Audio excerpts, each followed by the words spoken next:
કાશી વિશ્વનાથ મહાદેવ મંદિરે ઓખા હરણ પારાયણનું ભવ્ય આયોજન। પવિત્ર ચૈત્ર માસના પાવન અવસરે મહેસાણા શહેરમાં ભક્તિ જ્ઞાન અને સાધનાનો અદ્ભુત સંગમ જોવા મળ્યો, જ્યાં ઓખા હરણ પારાયણનું ભવ્ય આયોજન કરવામાં આવ્યું। તારીખ 3 એપ્રિલથી શરૂ થયેલો આ ધાર્મિક કાર્યક્રમ તારીખ 5 એપ્રિલ સુધી ભક્તિમય વાતાવરણમાં યોજાયો, જેમાં દરરોજ રાત્રે 9 થી 11 વાગ્યા સુધી ભક્તજનો મોટી સંખ્યામાં ઉપસ્થિત રહ્યા।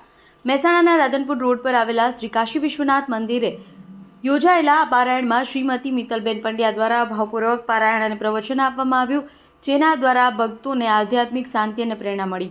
આયોજન ભક્તજનો માટે આત્મિક ઉન્નતિ અને ભક્તિભાવ વધારવાનો એક અનોખો અવસર બની રહ્યો।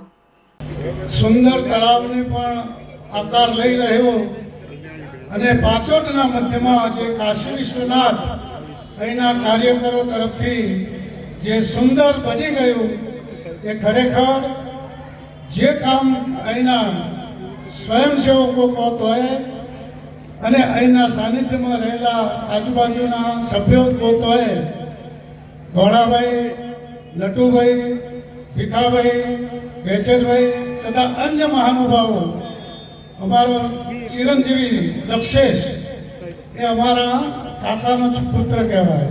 આજે અમારું માર્કેટ બને છે પાવન, જે હાલ જાહેરાત કરીએ એ અમારો સુપુત્ર, પણ કહેવાનો ભાવ છે કે ખરેખર પરીક્ષિતભાઈનો પરિચય અમારા, હું પણ કલ્યાણેશ્વર મહાદેવમાં આવા કાર્ય કરું છું, પણ એ વખતે કલ્યાણેશ્વર મહાદેવમાં એ ભજન ગાતા હતા, એ ભજન અમે સાંભળ્યું અને ભજનના આધારે અમારો થોડો પરિચય થયો।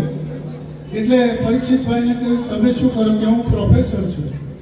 પ્રોફેસર હોવા છતાં એમને પ્રોફેસરને રિઝાઇન કરી આ કથાના માધ્યમથી, કે કથા કરવાથી લોકોનામાં જ્ઞાન આવે અને મારામાં પણ શક્તિ વધે, એટલે મેં સર્વપ્રથમ હરિદ્વાર કથા કરવા માટે એમને પસંદ કરીને હું લઈ ગયેલો અને એના માધ્યમથી હું વૃંદાવન, પછી કાશી, પછી રામેશ્વર બધે એમની કથાઓ માટે એમને વ્યાસપીઠ ઉપર બેઠાડેલા અને અમારા માધ્યમથી જે એટલું બધું એમને સરસ વિકાસ કર્યો, એટલે હું ધન્યતા અનુભવું છું।